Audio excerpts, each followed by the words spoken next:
കഴിഞ്ഞ ദിവസം നടന്ന ധനാഭ്യർത്ഥന ചർച്ചയിൽ ധനം അഭ്യർത്ഥിച്ചാലും ഞങ്ങൾക്കൊന്നും കിട്ടാൻ പോകുന്നില്ല, അതുകൊണ്ട് ഇതിനെ അനുകൂലിച്ചിട്ട് ഒരു കാര്യവുമില്ല എന്ന് പറഞ്ഞുകൊണ്ടാണ് പി കെ കുഞ്ഞാലിക്കുട്ടി തന്റെ പ്രസംഗം തുടങ്ങിയത്. കോൺഗ്രസ് ഉള്ളതുകൊണ്ട് ഇനി ഇവിടെ NRC പോലുള്ള പുതിയ നിയമങ്ങൾ അടിച്ചേൽപ്പിക്കില്ല എന്നുള്ള കാര്യവും കുഞ്ഞാലിക്കുട്ടി പറയുന്നുണ്ട്. എന്തായാലും ഇടതുപക്ഷത്തെ ട്രോളിയും കാര്യങ്ങൾ പറഞ്ഞും ശരിക്കും വെള്ളം കുടിപ്പിക്കുകയാണ് കുഞ്ഞാലിക്കുട്ടി. ആ വീഡിയോ ദൃശ്യത്തിലേക്ക്. ശ്രീ പി കെ കുഞ്ഞാലിക്കുട്ടി, അങ്ങേ 9 മിനിറ്റ് സംസാരിക്കാം. സർ, ഈ ധനാഭ്യർത്ഥനകളെ ഞാൻ എതിർക്കുക. ധനം അഭ്യർത്ഥിച്ചാലും ബഹുമാനപ്പെട്ട മന്ത്രിമാർക്കൊന്നും കിട്ടാൻ പോകുന്നില്ല, അതുകൊണ്ട് അനുകൂലിച്ചിട്ട് കാര്യമൊന്നുമില്ല. അഭ്യർത്ഥിക്കുക എന്നല്ലാതെ ഇല്ല എന്ത് കിട്ടൂല എന്നുള്ളത് എല്ലാവർക്കും അറിയാമല്ലോ. ഏതായാലും ശരി, നമ്മളൊരു പൊതു തെരഞ്ഞെടുപ്പൊക്കെ കഴിഞ്ഞ് കൂടുന്ന നിയമസഭയാണ് ഇത്. സർ, കഴിഞ്ഞ തെരഞ്ഞെടുപ്പ് കാലത്ത് LDFിൻ്റെ ഒരു പരസ്യം ഉണ്ടായിരുന്നു. ഇടത് ഇല്ല എങ്കിൽ ഇന്ത്യ ഇല്ല. അത് അറമ്പറ്റി പറയാതിരിക്കാൻ വയ്യ. ഇന്ത്യ, അതായത് ഇന്ത്യ മുന്നണി അവിടെ നല്ലോണമുണ്ട്, പക്ഷേ ഇടതില്ല. അതാണ് ഇപ്പോഴത്തെ സ്ഥിതി. സർ, ഇന്ത്യ മുന്നണി അവിടെ ഉണ്ട് എന്നല്ല, കോൺഗ്രസ് വന്നു. പരസ്യത്തിലെ അടുത്ത വാചകം അത് പൊന്നാനിക്കൊക്കെ ഉദ്ദേശിച്ച് അഡ്വർടൈസ് ചെയ്തതാണ്. അതിലുണ്ടായിരുന്നത് ഇടതില്ല എങ്കിൽ ഇന്ത്യയിലെ ന്യൂനപക്ഷങ്ങൾ 2ാം ക്ലാസ് പൗരന്മാരായി മാറുന്നതാണ്.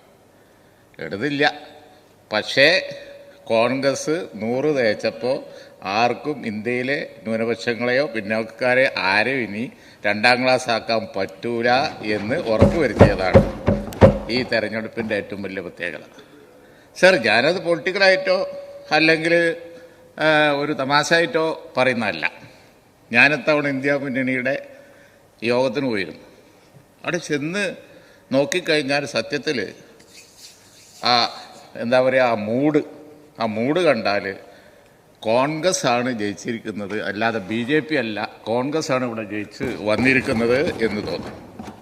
നമ്മൾ TV-യിലൊക്കെ കാണുന്നുണ്ടല്ലോ, അപ്പുറത്ത് NDAൻ്റെ യോഗങ്ങൾ, അവിടുത്തെ ബോഡി ലാംഗ്വേജും രംഗങ്ങളും ഒക്കെ നമ്മൾ വീക്ഷിക്കുകയാണെന്നുണ്ടെങ്കിൽ അവർ തോറ്റമാരി തോന്നും. ഇവിടെയാണ് എന്നുണ്ടെങ്കിൽ വലിയ ട്രംപിൻ്റെ ആയിട്ടുള്ള ഒരു മൂഡായിരുന്നു എല്ലാവരും. ഞാനത് നോക്കിയിരുന്ന് ആസ്വദിച്ചു. ഒരു കാര്യം സമ്മതിക്കണം കേട്ടോ, അവിടുത്തെ മുഖ്യ കാർമ്മികത്വം ബഹുമാനായ ശ്രീ യെച്ചൂരിക്കും ശ്രീ രാജക്കും ഒക്കെ തന്നെയാണ്. അവർ വളരെ ഹാപ്പിയാണ്. രാഹുൽ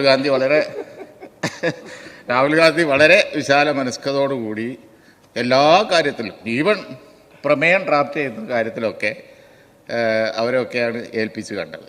ഇവിടെ രാഹുൽ ഗാന്ധിക്കെതിരായി വല്ലതും പറഞ്ഞു എന്നോ രാഹുൽ ഗാന്ധിക്കെതിരായി മത്സരിച്ചു എന്നോ ഒരു കാര്യങ്ങളും സോണിയാഗാന്ധിയോ രാഹുൽ ഗാന്ധിയോ ഒന്നും കാണിക്കുന്നുണ്ടായിരുന്നില്ല. വളരെ വിശാല മനസ്കതോടുകൂടി ആണ് കാര്യങ്ങൾ കൈകാര്യം ചെയ്തത്.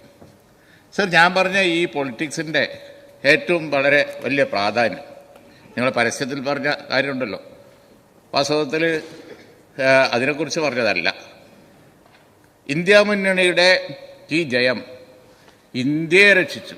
ഇവിടെ ഞാൻ ഉദ്ദേശിക്കുന്നത് ഭാരതം തന്നെയാണ്, ഇന്ത്യ രാജ്യം. എന്തായിരുന്നു നമ്മുടെ സ്ഥിതി? അതൊന്നും ഇനി നടക്കൂല.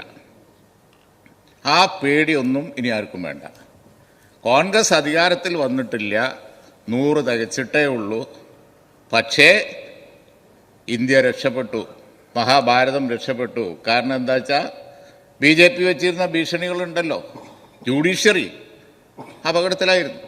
ജുഡീഷ്യറി ഇങ്ങനെ പോയി കഴിഞ്ഞിട്ടുണ്ടെങ്കിൽ ജുഡീഷ്യറി നിഷ്പക്ഷത ഉണ്ടോ ഇല്ലേ എന്ന് പെറ്റീഷൻ കൊണ്ടുപോകുന്ന ഓരോരുത്തരും ഭയപ്പെട്ടിരുന്നു, ഇതെവിടുക്കാ പോക്ക്. ഇനി അത് നടക്കുമോ? ഇനി അത് നടക്കൂല, അനങ്ങൂല. BJPക്ക് ഒന്നും ചെയ്യാൻ കഴിയില്ല. അതുപോലെ തന്നെ പൗരത്വം CA ഇപ്പോഴുള്ളൂ. അടുത്തത് NRC ആയിരുന്നു. NRC കാണിച്ചാണ് എല്ലാവരെയും പേടിപ്പിച്ചത്. NRC ഇനി നടക്കുമോ? തൊടാൻ പറ്റൂല. പ്രതിപക്ഷം അത്ര ശക്തമാണ്. അതിൽ നമ്മളൊക്കെ ഉണ്ട്, ഇല്ല എന്ന് ഞാൻ പറയുന്നില്ല.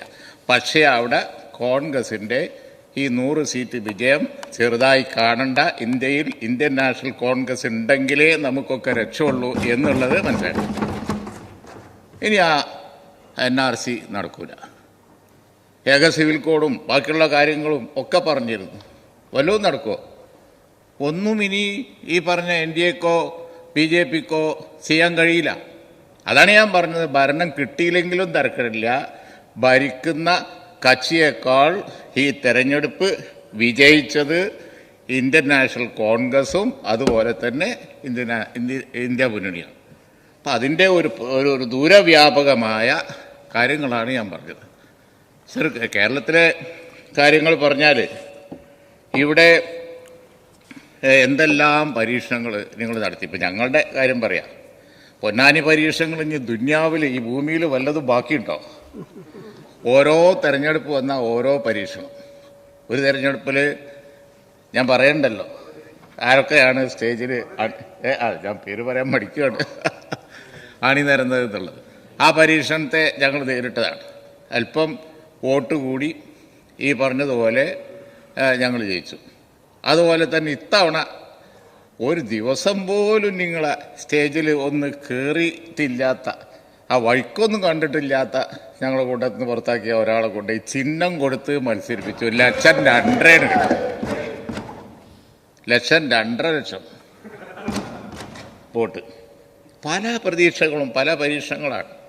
കഴിഞ്ഞ പൊന്നാനി പരീക്ഷണത്തിൽ വേറെ ചിലതായിരുന്നു. ഈ പ്രാവശ്യത്തെ പൊന്നാനി പരീക്ഷണത്തിൽ ഞങ്ങളെ ഡിവൈഡ് ചെയ്യാനും അതുപോലെ തന്നെ ഞങ്ങളുടെ ഇടയിൽ ഒരു ഇതുണ്ടാക്കി കൊണ്ടുപോകാനും ഒക്കെ പറ്റുമോ എന്നുള്ളതാണ്. സത്യത്തിൽ ഒരു പഞ്ചായത്ത് തെരഞ്ഞെടുപ്പിലേക്കോ അല്ലെങ്കിൽ ഒരു അസംബ്ലിയിലേക്കോ ഒന്നും പോലും ഇല്ലാത്ത ഞങ്ങൾ പുറത്താക്കിയെന്ന ഏക മഹത്വമുള്ള ഒരാളെ പാർലമെൻറ്റിലേക്ക് സീറ്റും കൊടുത്ത് അവിടെ കൊണ്ടുപോയി മത്സരിപ്പിച്ചത്. 2.5 ലക്ഷത്തിന് തോറ്റു. അപ്പോൾ കേരളത്തിൽ പൊളിറ്റിക്സിലും ഞങ്ങളിപ്പോൾ അതുപോലെ തന്നെ ഞങ്ങളുടെ മതേതരത്വം ടെസ്റ്റ് ചെയ്ത ഒരു സമയമാണ്. വടകരയിലാവട്ടെ, കാസർഗോട്ടാവട്ടെ, വേറെ എവിടെ ആവട്ടെ, തിരുവനന്തപുരത്താവട്ടെ, എവിടെയായാലും ജാതി മതവും ഉപജാതി ഒന്നും നോക്കാതെ വോട്ട് ചെയ്ത് ആരാണോ പൊളിറ്റിക്കലായിട്ട് ജയിപ്പിക്കുന്നത് അയാളെ ജയിപ്പിക്കുന്ന പാർട്ടിയാണ് ഇന്ത്യൻ യൂണിയൻ മുസ്ലിം ലീഗ് എന്നുള്ളത് തെളിയിക്കും. ബഹുമാന ആന്റണി തിരുവങ്ങാടി മത്സരിപ്പിച്ചപ്പോൾ ഞങ്ങൾ അഭിമാനപൂർവ്വം എല്ലായിടത്തും പറയാറുണ്ട്, അദ്ദേഹത്തിൻ്റെ സമുദായത്തിൽപ്പെട്ട ഒരൊറ്റ വോട്ട് അവിടെ ഇല്ല അന്ന്. പക്ഷേ യാതൊരു പ്രോബ്ലവും ഇല്ല. അപ്പോൾ അതുകൊണ്ട് ഞങ്ങൾക്ക് ഈ പ്രാവശ്യത്തുള്ള പാർലമെൻറ്റ് തെരഞ്ഞെടുപ്പിലുണ്ടായ വിജയത്തെ വലിയ അഭിമാനം അതുകൊണ്ട് തന്നെ ഉണ്ട്.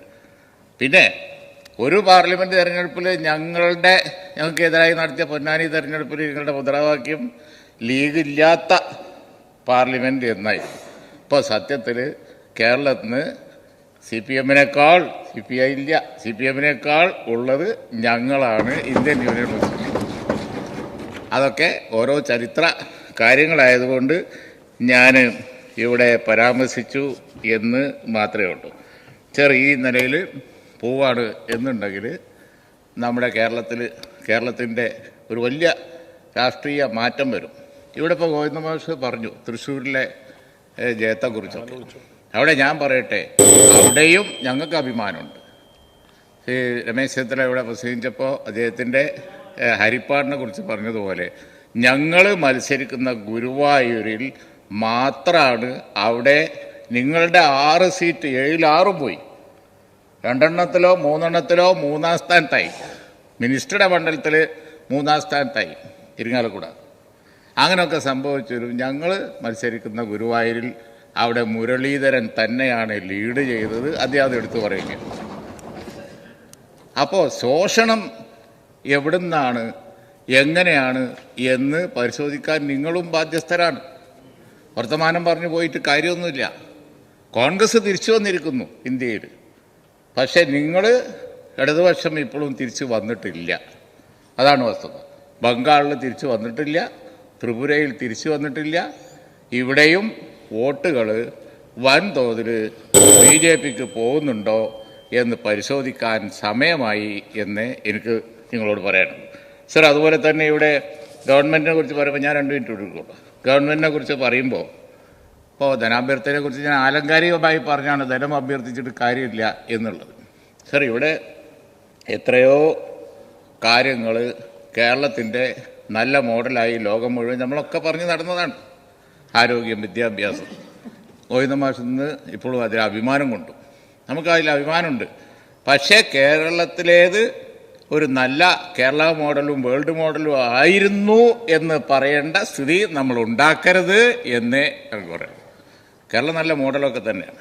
കാരണം എന്താണെന്ന് വെച്ച് കഴിഞ്ഞാൽ ഓരോ ഡിപ്പാർട്ട്മെൻ്റ് എടുത്ത് നോക്കുകയാണെങ്കിൽ സർക്കാർ കടമെടുത്ത് കഴിയുകയാണ്. അതുപോലെ തന്നെ ആസ്പത്രികളുടെ സ്ഥിതി ശോചനീയമാണ്. റോഡുകൾ മുഴുവൻ വെട്ടിപ്പൊളിച്ച് പൊളിഞ്ഞ് കിടപ്പാണ്. അങ്ങനെ അങ്ങോട്ട് നോക്കുകയാണ് എന്നുണ്ടെങ്കിൽ സകല വൈദ്യുതി മന്ത്രി കാര്യമായി അദ്ദേഹത്തിനെ കൊണ്ട് കഴിയുന്ന പോലെ നോക്കുന്നുണ്ട്, ഇല്ല എന്ന് ഞാൻ പറയുന്നില്ല. പക്ഷേ ഒരു പൊതുമേഖലാ സ്ഥാപനമാണ്. ഒരുപാട് പൊതുമേഖലാ സ്ഥാപനങ്ങൾക്ക് ഫണ്ടില്ലാത്തതുകൊണ്ട് നിന്നു. ഇപ്പോൾ അവൾ 2 മാസത്തെ ശമ്പളമെങ്കിലും കിട്ടിയാൽ നന്നായിരുന്നു എന്ന് പറഞ്ഞ് ജീവനക്കാർ നിവേദനം കൊണ്ട് നമ്മളൊക്കെ വരികയാണ്.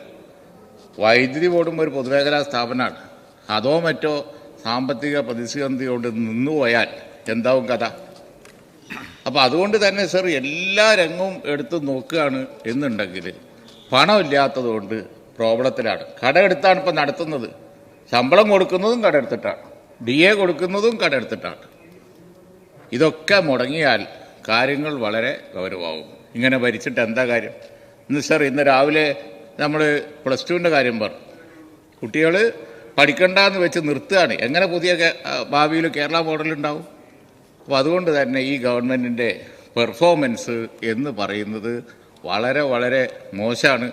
അതിൻ്റെ കൂടി പ്രതിഫലനമാണ് ജനങ്ങൾ നിങ്ങൾക്ക് തന്ന ശക്തമായ തിരിച്ചടി എന്നുള്ളത് പറയാതിരിക്കാൻ യാതൊരു നിർവാഹവുമില്ല. എന്തെങ്കിലുമൊക്കെ ചെയ്ത് ഇനിയുള്ള സമയത്തെങ്കിലും ഈ ജനങ്ങൾ, നമുക്കറിയാം പട്ടിണി, അതുപോലെ തന്നെ ബാക്കിയുള്ള കാര്യങ്ങൾ പറഞ്ഞു. പല കാരണങ്ങളാലാണ് നമുക്ക് പട്ടിണിയും കാര്യങ്ങളും ഇല്ലാതെ നിൽക്കുന്നത്. ഗൾഫിൽ അതിലൊന്നാണ് ഗൾഫിൽ നിന്നുള്ള വരുമാനം, അതും കുറഞ്ഞു വരികയാണ്. അപ്പോൾ കേരള മോഡലും കേരളത്തിൻ്റെ ഇതേവരെയുള്ള പെർഫോമൻസും ഒക്കെ സ്ഥായിയായി നിൽക്കണം എന്നുണ്ടെങ്കിൽ അത് നിങ്ങൾ ഒന്ന് മുറുക്കി കൊടുത്ത് നോക്കേണ്ടി വരും. ശരി, ഒരു സ്ഥലത്തും പൈസ ഇല്ല. പക്ഷേ ഈ ഗവൺമെൻറ് 8 കൊല്ലത്തിൻ്റെ ഉള്ളിൽ ഒരു എക്കണോമിക് മെഷർ കൊണ്ടുവന്നതായി ഞങ്ങളാരും കാണുന്നില്ല. നമ്മുടെ സമയത്ത് സാമ്പത്തിക പ്രതിസന്ധി ഉണ്ടായിരുന്നു. ഒരുപാട് എക്കണോമിക് മെഷർ ഉണ്ടായിരുന്നു, ചെലവ് ചുരുക്കാനുള്ള നടപടികൾ ഒരുപാടുണ്ടായിരുന്നു. നിങ്ങൾ ഈ 8 കൊല്ലത്തിൽ ചെലവ് ചുരുക്കാനുള്ള ഒരു പരിപാടി തന്നെ കൊണ്ടുവന്നതായി കാണുന്നില്ല.